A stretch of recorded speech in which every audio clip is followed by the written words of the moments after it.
Oh, hello world. Good morning to you. Morning here in South Korea.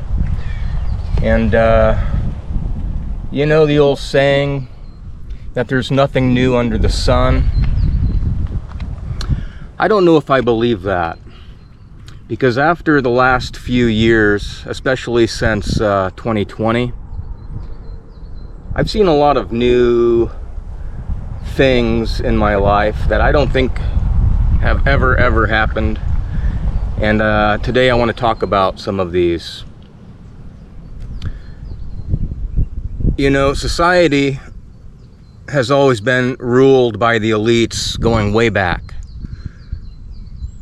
and a lot of this is top-down programming. And so the topic of this conversation is, are you fed up with being dumbed down?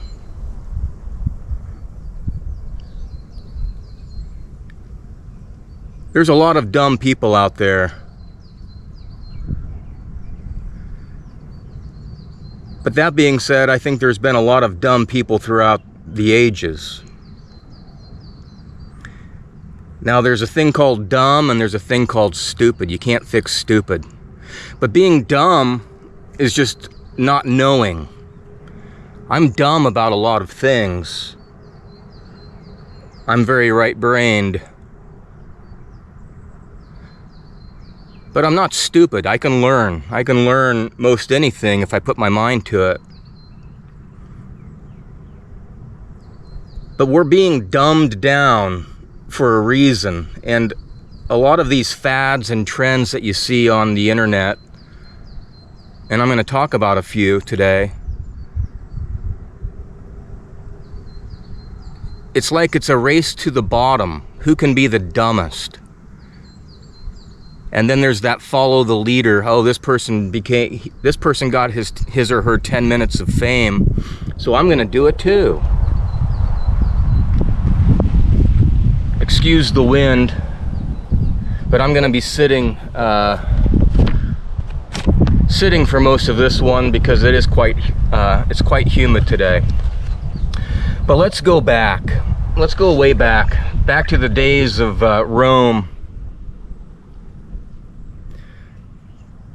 The emperors, to placate their masses, what did they do? They gave them bread and circus. And so today I want to take a look at the modern day circus. Obviously in Rome they had the Colosseum where they had the gladiators fighting. You know, for the masses, they would come into the Colosseum and watch the gladiators fight each other. They'd have battles. They'd fill the Colosseum with water and have ship battle scenes. Obviously, they have the wild animals, the tigers, the lions, whatever they had in Rome. Probably lions, other animals.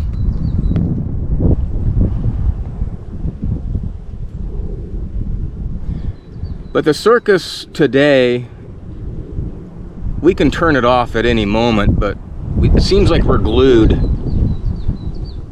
We're glued to the YouTubes and the TikToks and the internets.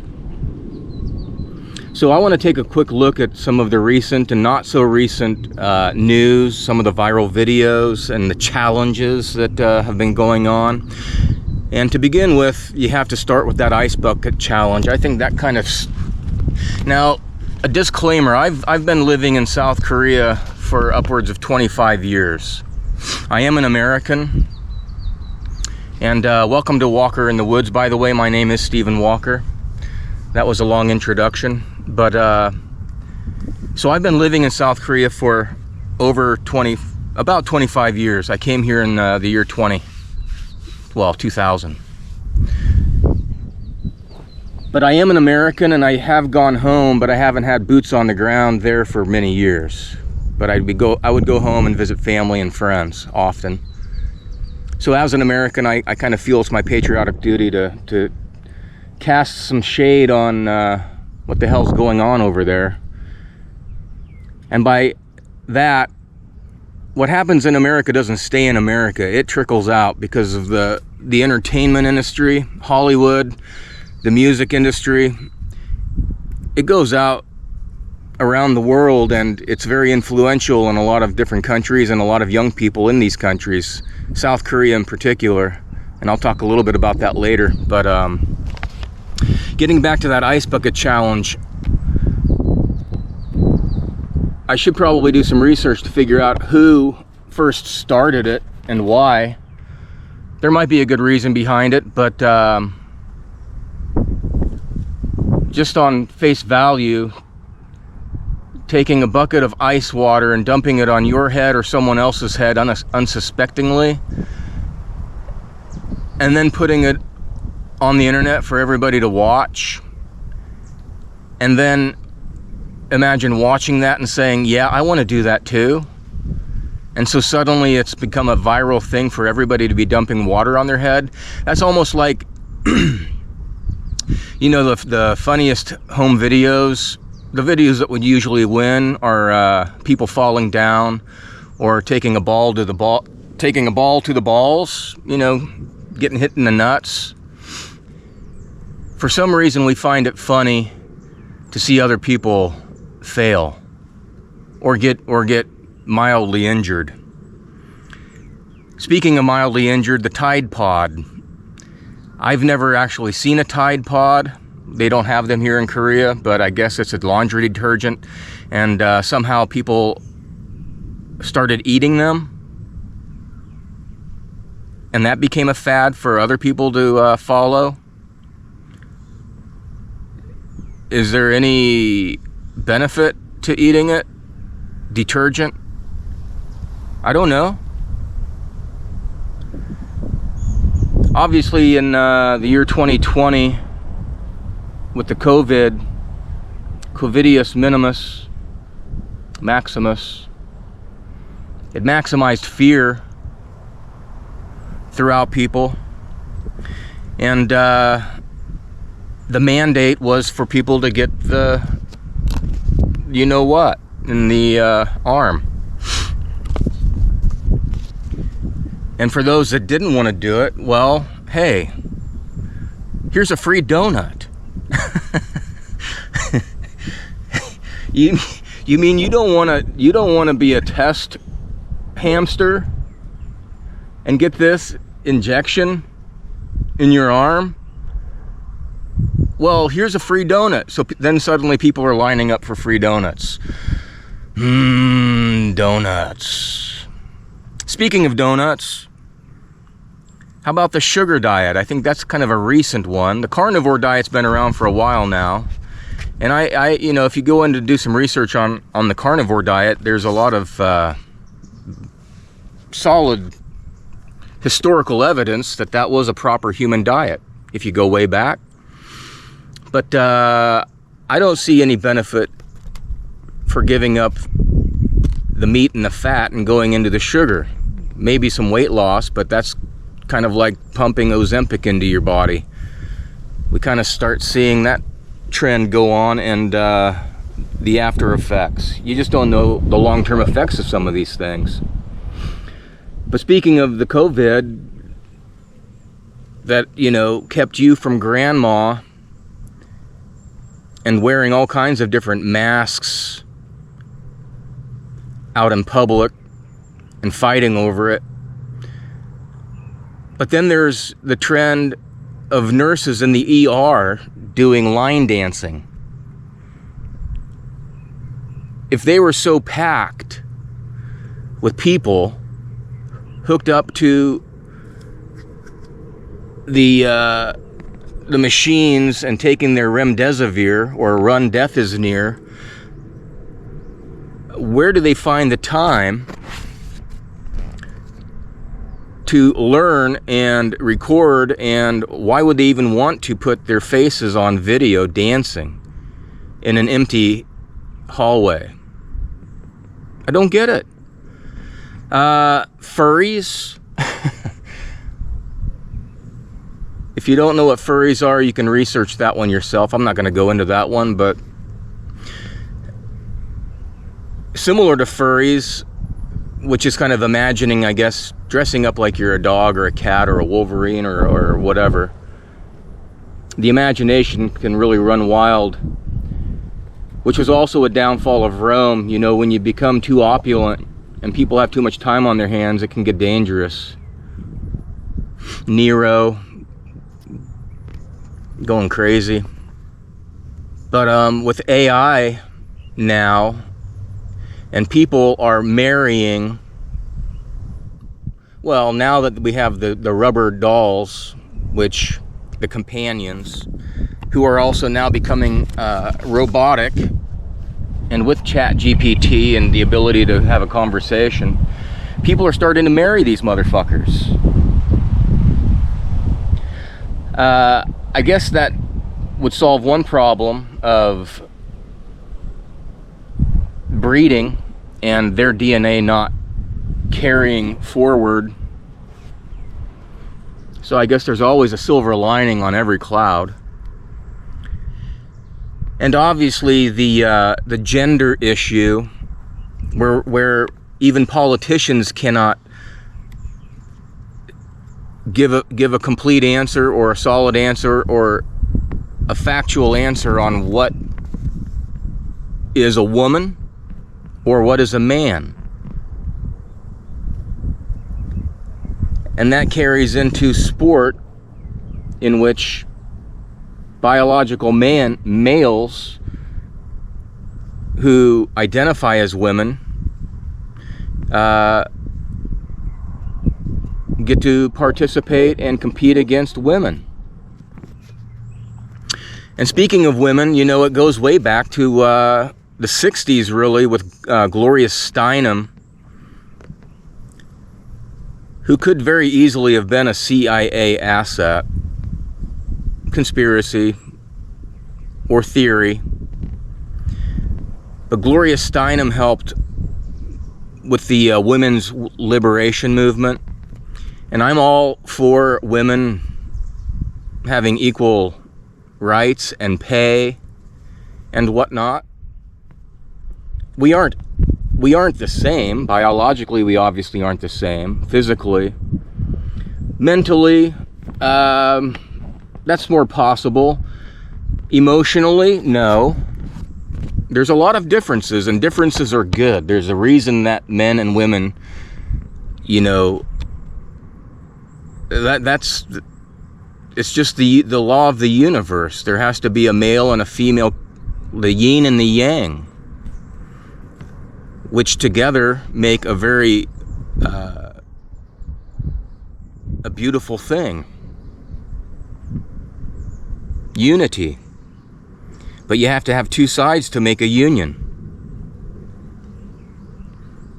But with the women's lib, you know, and if she was indeed involved with the CIA, why would the CIA want her to push women's lib?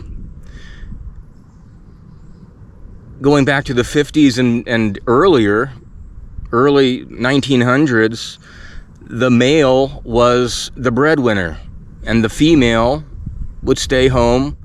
They would have children and populate the country. And the man was able to go to work, earn a livable wage, and then after, like the Korean War, you know, the men would come home, and you'd have the American dream that was all set up. The White House, the house and the white picket fence, and the two cats in the yard, and the, you know, family, and the car, and a nice big Chevy or Ford in the driveway. But guess what? As far as the government is concerned, there's only one person in that household that's being taxed on income, the income tax. So by pushing women's lib, now the women want to go out and work. We don't want to sit at home with the kids and clean and cook. Very demeaning. We want to go to the office. We want to get outside and experience this freedom of leaving the house and being stuck in traffic and sitting at a cubicle all day and staring at the clock, waiting to go home. That sounds like a hell of a lot of fun to me, doesn't it? To you? So by giving the women the right to vote, but also allowing or opening the door for women to gain that mental independence and go out and find their own way in life. Now, if they are married and they both have to work, that's a dual income that is dually taxed. That's a win-win for the government. And so if they have children, what happens to the children? Well, a good portion of that, their double income has to go to like a daycare center. And then when the kids get old enough, they go into school, and then guess who gets to raise them? The state. The state gets to raise them. So that's the old, just like with the black-white issue, this country versus that country, men versus women, cats versus dogs. It's the divide and conquer. Planned Parenthood is another one. I Googled it. I'm like, is Planned Parenthood an oxymoron? It kind of sounds like it is, but they say no. But the movement of my body, my choice. I can get behind that. If you want to go out to a bar and get drunk and fuck some dude behind a dumpster and then get pregnant, that was your choice and his choice, albeit in a impaired state. But then, God forbid, you get not divorced, but pregnant. And then you have the option of aborting that child. Is that child part of your body? Or does that child, is it that child's choice? That's a rabbit hole I'm not going to go down, but our choices, oftentimes we don't take responsibility for the choices that we make in life. And speaking of shitty choices, what you put in your mouth each and every day. The fast food culture, that's and the fast food restaurants, all of the fighting, all of the viral videos of these people getting in arguments and tearing up a joint. World Star. I mean, the society is sick. And Krishnamurti, an Indian philosopher, he basically said, you can't consider yourself healthy when you compare yourself or live in a profoundly sick society. It's a pretty sick society. And then there's self-censoring. That's a real good one for the government. They don't have to work as hard. Just like, back in Nazi Germany or Stalin Russia, you get the neighbors to start spying on each other and turning each other in for a small stipend. So America has always valued its liberties and its free speech, but in the past few years, especially with comedy, even out on the university circuits, people are getting offended and trying to stop people from speaking their mind. And if you do that to one person, it won't be long until it happens to you too. There's an Asian proverb, a Korean proverb that I hear here, where it's the nail that stands up shall be pounded down.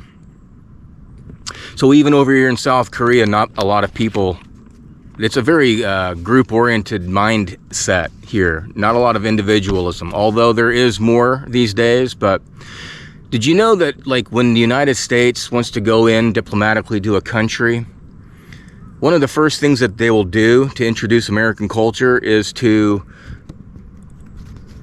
bring in 3 big fast food chains. Can you guess which ones they are? McDonald's, Burger King, KFC, and then Starbucks would probably be a close fourth, if not third now. So the expansion of these companies into new countries can be seen as a form of cultural and economic diplomacy. These chains introduce American culture and business practices to new markets, potentially fostering positive perceptions of the United States. So KFC, Burger King, and Starbucks, that's the best we can offer. Oh yeah, there's another one. Fat is the new skinny. Don't fat shame. Love your body, love the skin you're in. You know, you do you at the end of the day, but it's part of a very profoundly sick society, as Krishnamurti once warned about. So as I am here in Korea, and I know a good bit about the Korean culture, when I first came in the year 2000, there weren't a lot of fat Koreans. A lot of skinny, seemingly healthy people. But now I look around my classes and they're pudgy, soft, and honestly, weak. Not all.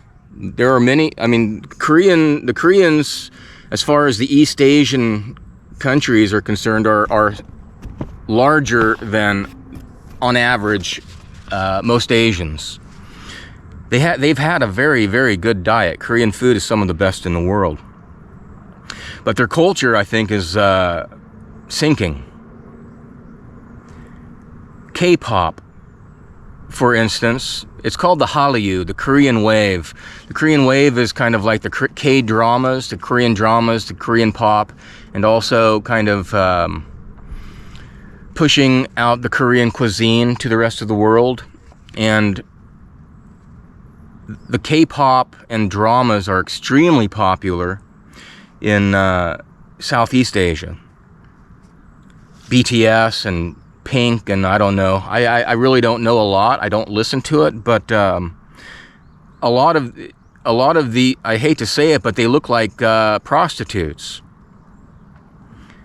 You know, how much skin can you show? And it's all about dancing. I don't see a guitar, drums. Sex sells.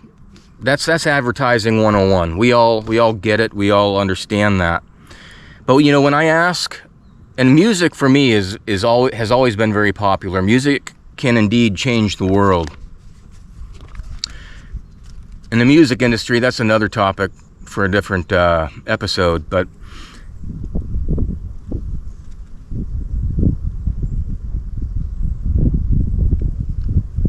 when I ask students in class, who's your favorite, what genre do you like, and who's your favorite singer or band, and they'll tell me one, and I'll say, why?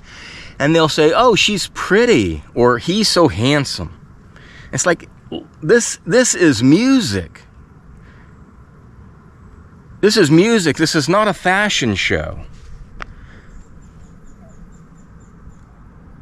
I want to play the clip of Bill Hicks to them where he's talking about music and how he wants his rock stars to be drowning in a pool of their own vomit because they could at least fucking rock. Hendrix was not a handsome fella. Dylan, most definitely not. Mick Jagger, give me a break. But they could rock. And they had a band, and they created great music. But now it's the bubblegum pop that has trickled down from America, the Britney Spears and Tiffany and whoever, I don't know. But I don't get it, and I'm tired of being fed this shit. He's pretty, she's handsome. Well, what does that lead to? At least to plastic surgery. And plastic surgery is big business here in South Korea. You know, when South Koreans graduate high school, oftentimes one of their high school gifts from their parents is plastic surgery. Oh, I want double eyelids. I want a bridged nose. And then soon, everyone starts looking the same.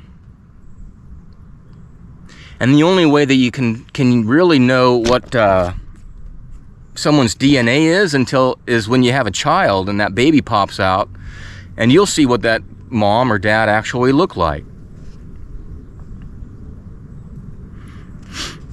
Cultural appropriation is another one. You know, you can't sell tacos if you're a white person. You can't have cornrows if you're a Asian woman, or, you know, that's the black culture. But you know, here in South Korea, people are getting their hair dyed blonde, brunette, anything but black. Or at least they, you know, again, it's fads. It comes and goes. Vintage clothing, American culture comes and goes over here. And a lot of people wear shirts with English on them. And a lot of these shirts have nonsense meaning. It's like, I really don't get who is making this apparel. I had a student one day come into class, and she was wearing a kind of a baseball jersey. And on the front of her shirt, it said nerd. And on the back, it said booger, B-O-O-G-E-R. And the number on the jersey was 69 on the front and the back. So I called her up to me at break time, and I asked her, you know, I noticed your shirt. Do you know what the meanings of the images on that shirt are? And she said, no. And I said, well, and I explained to her in Korean what booger is and what nerd is. And then when it came to the number 69, I said, you're going to have to go home and Google that one. And I never saw her wear that shirt again. We are blindly just wearing things and doing things without thinking about what it is. It's an upside down world.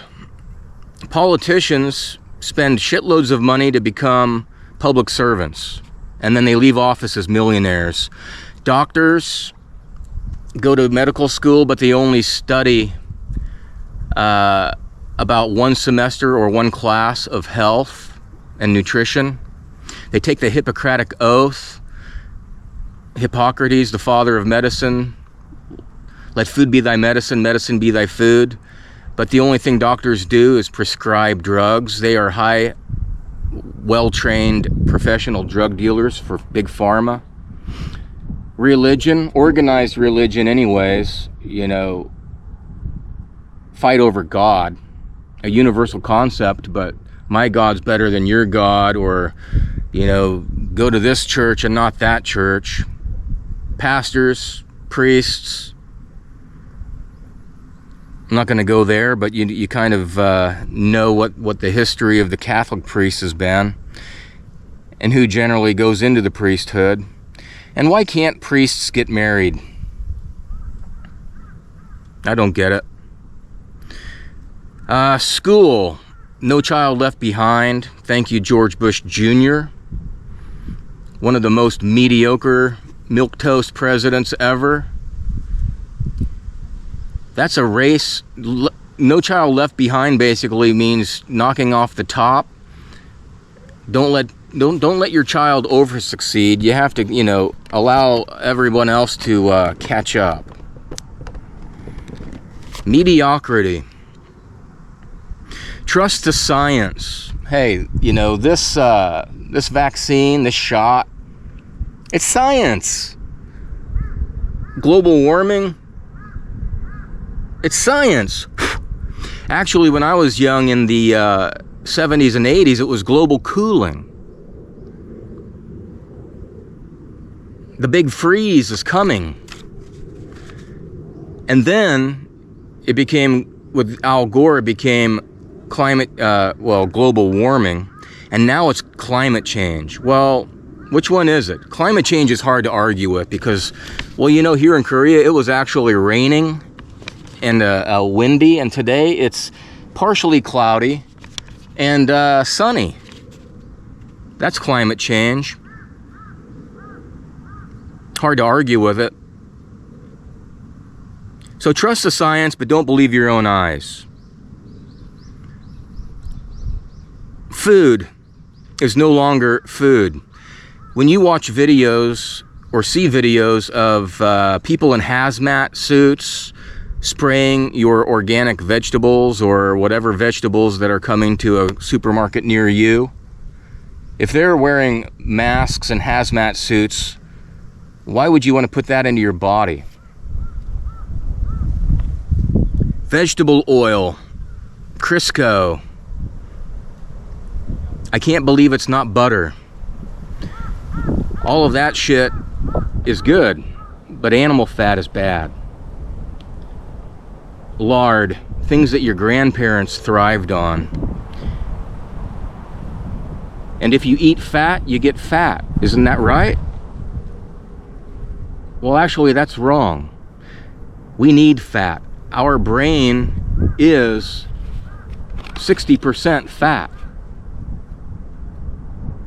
So Archie Bunker in the old sitcom All in the Family, when he used to call his son-in-law fathead, that was actually a compliment. Be a fathead, but don't be dumb.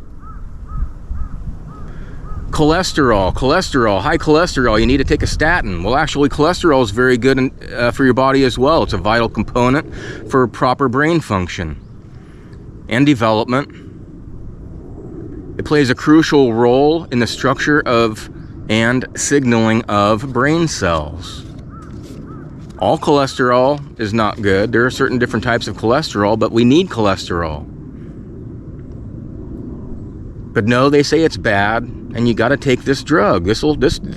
Don't, you know, you go into the doctor and you say, hey doctor, I don't know why I can't lose this weight, and I don't know why I have high blood pressure, and I don't know why this cholesterol is such a bad thing, and I don't know why I have brain fog and gout. And then I might ask him, hey, you know, do you think, is there something wrong with my diet? And he's like, nah, don't worry about what you put in your mouth. Don't worry about what you eat.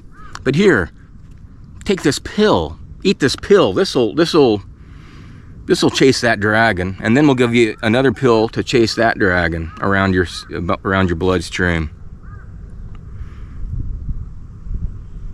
Music. Going back to music. Music today has no soul. At least the music that you hear on the you know, the top 40 or from the big companies, the big corporations, they just, you know, here today, gone tomorrow, one-hit wonders.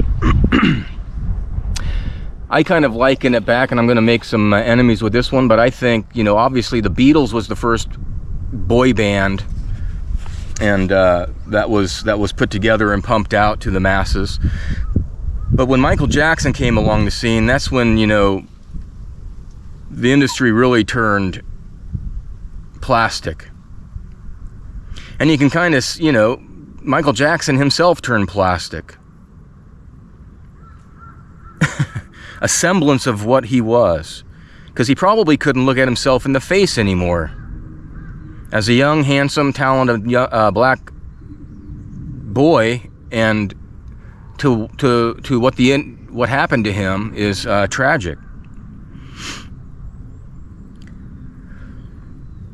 Back in the Vietnam days, you know, they said, well, we had to, why did you bomb that village? And they said, well, we had to bomb it to save it. You know?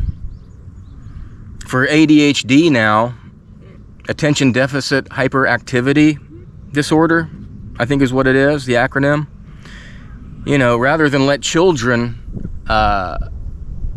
get up and do recess 3, 4, 5 times a day.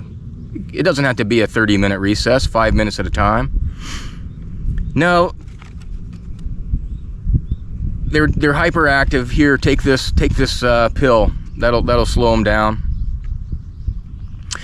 You know the movie Idiocracy? Idiocracy. It's probably 20 years old by now. And this guy gets put into a time capsule or something, and he goes into the future, and then when he comes out of the time capsule, he witnesses society as a very, very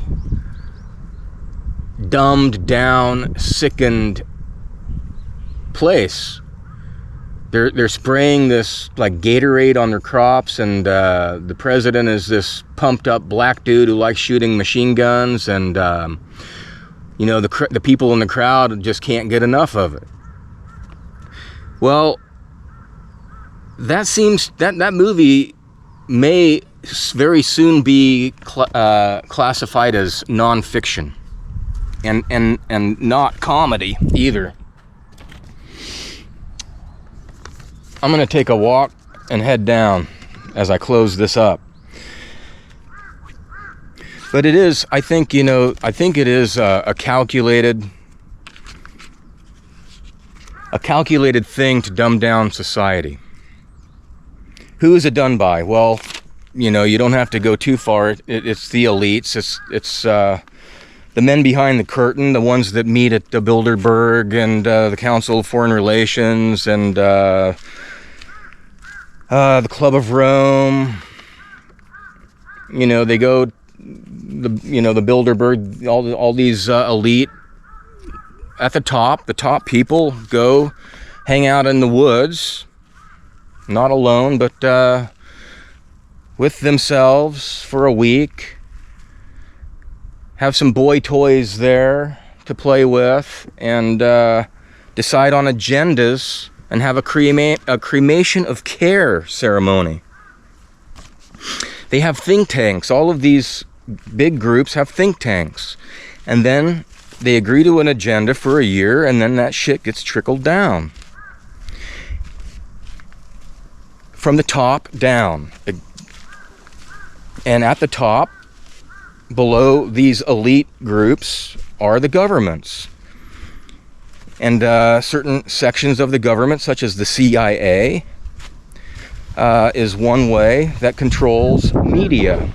Project Mockingbird is a CIA-funded project or program to influence the press, the mass media. You know, have you ever watched these pundits, these news people? And then you switch the channel, and they're all talking about the same shit and basically the same script. They're, you know, your favorite anchor, your local anchor,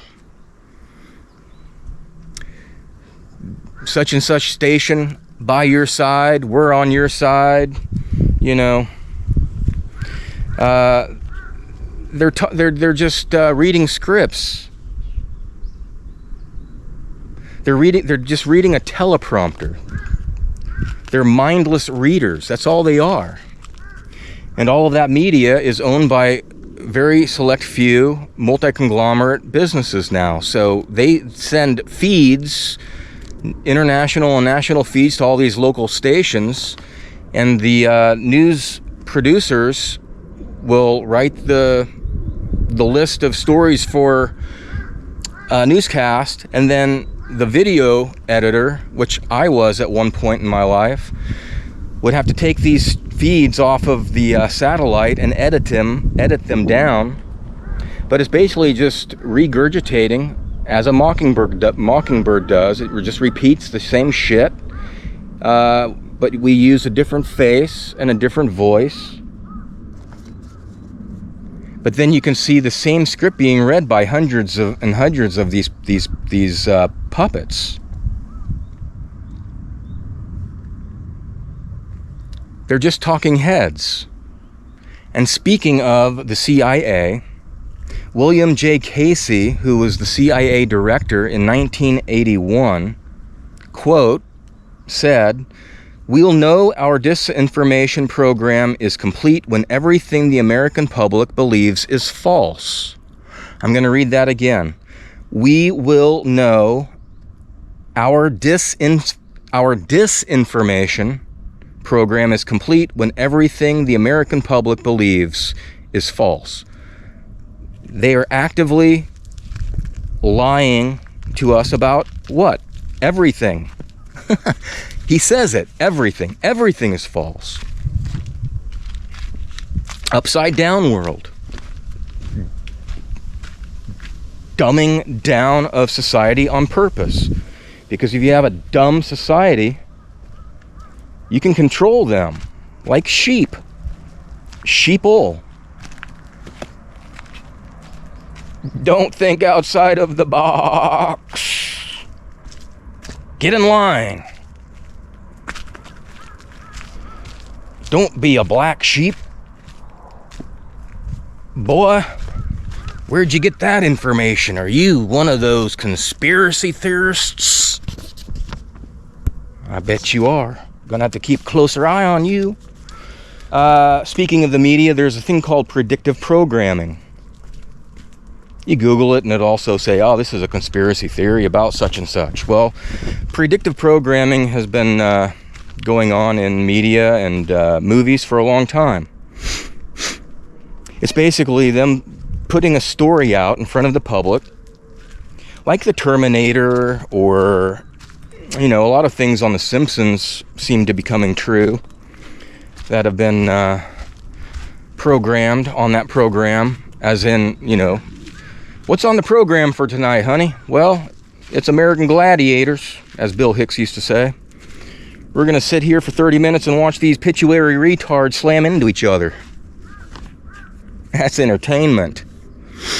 But the predictive programming part of it is the dangerous thing. It's like, you know, they put out these stories, these images, and then we watch them, and then when it actually starts coming to fruition, when we actually start seeing it in real life, we're already programmed to accept it. The Hunger Games is a movie that was quite popular, and these days a series called Squid Game is coming out of South Korea. I haven't watched one episode of it.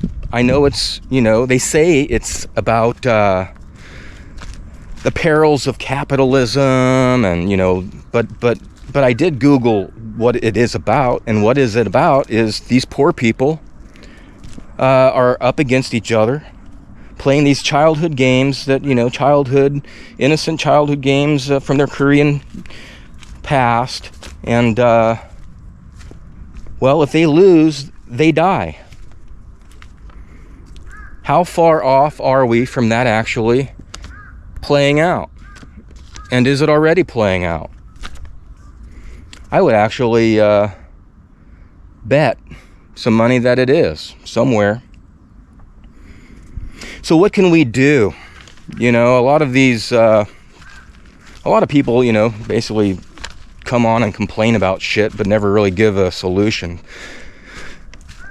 And there's really nothing we can do on a big scale, but there is a lot we can do on a small scale.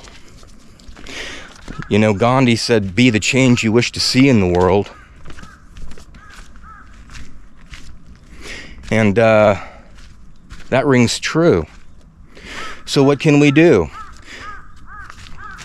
As everything that I talked about already is basically top down. It comes, a lot of these agendas and kind of viral movements come from the top down. So, well, if it's upside down world, then we got to flip it upside down, and that means we got to start looking from the bottom up. We got to start with ourselves, and then with our families. If you are lucky enough to have a wife who loves you, or a husband who loves you, and children who love you, homeschool those kids. And with your wife or your husband or your significant other, you know, have meaningful, long discussions. Turn off the videos, turn off the television, turn off everything, and have a board game night, you know, or just sit down and have a chat at dinner with no TV, no programming on whatsoever. That sounds like a treat. That would be dessert during dinner, having a good conversation, like back in the old days. What else? Go outside. Go outside. While you're outside, maybe in front of your house, and your neighbor is doing the same, reacquaint yourself with your neighbor. Go help your neighbor if you aren't already. And then do the same with your neighbor's neighbor. Start building that community around you again. Or if you live in an apartment as I do, say hello to your neighbor on the elevator. Or what my wife often would do is she'd be baking things and then she'd give them to the neighbors. You know, be civil. Be civil to each other. Simply smile. Paying it forward is a beautiful thing.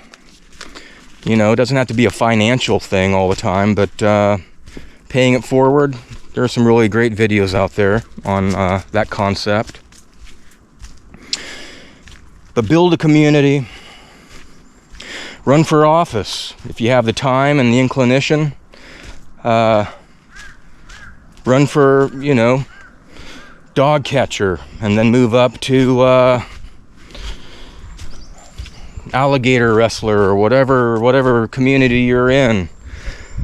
You know, small city mayor.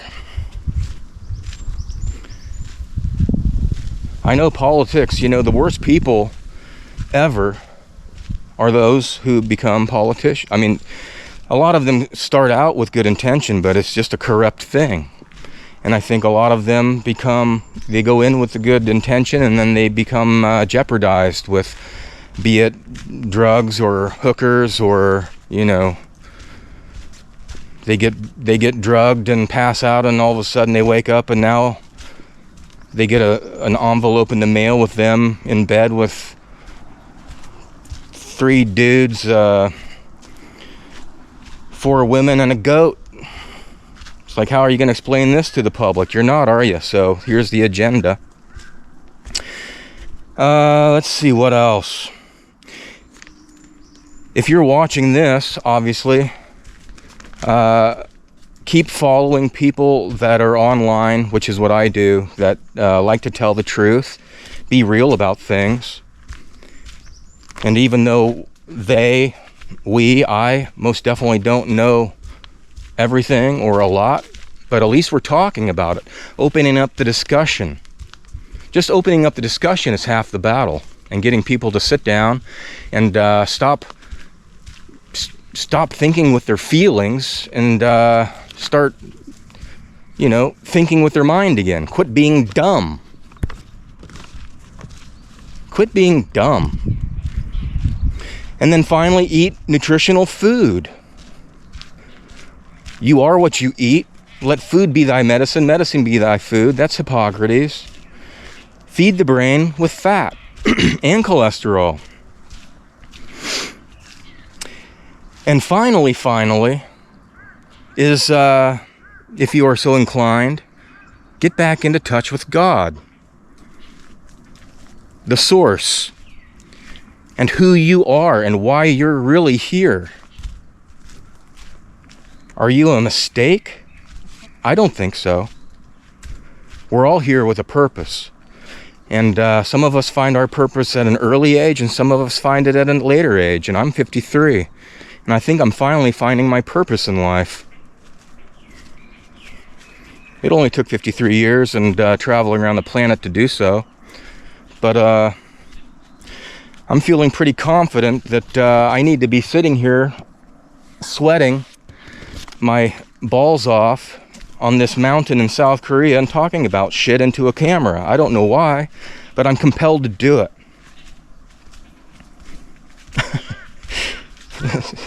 Life's weird, man.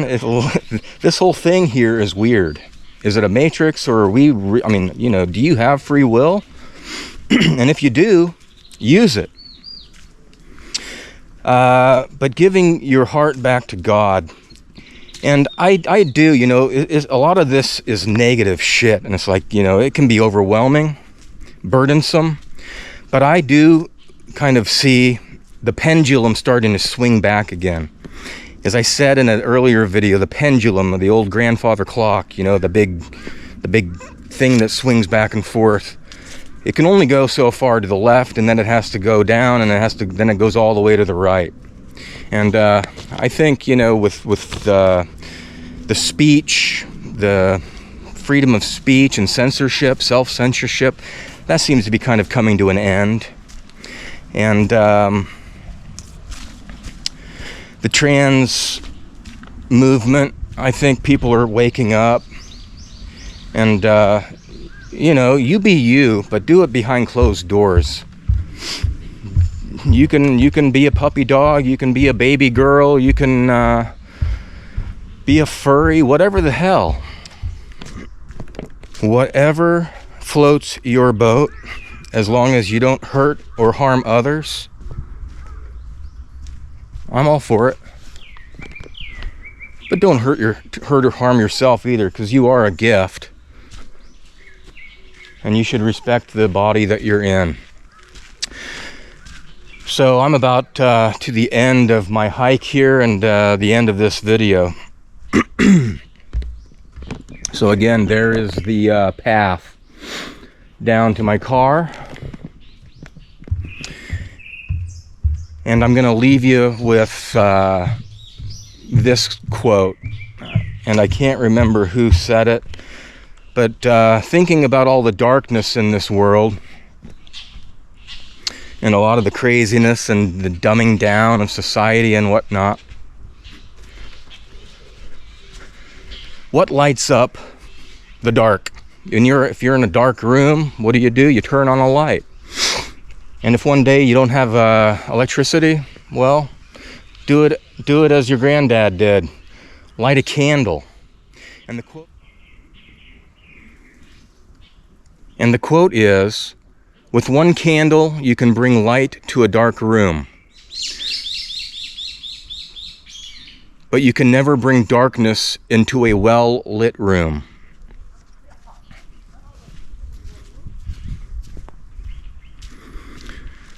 So in a dark room, that light, that flame will light up a significant portion of that room, and you can see the shadows. And then if you light another candle and another candle and another candle, guess what? All those shadows go away. And it's well lit again. Pretty amazing, isn't it, to think about?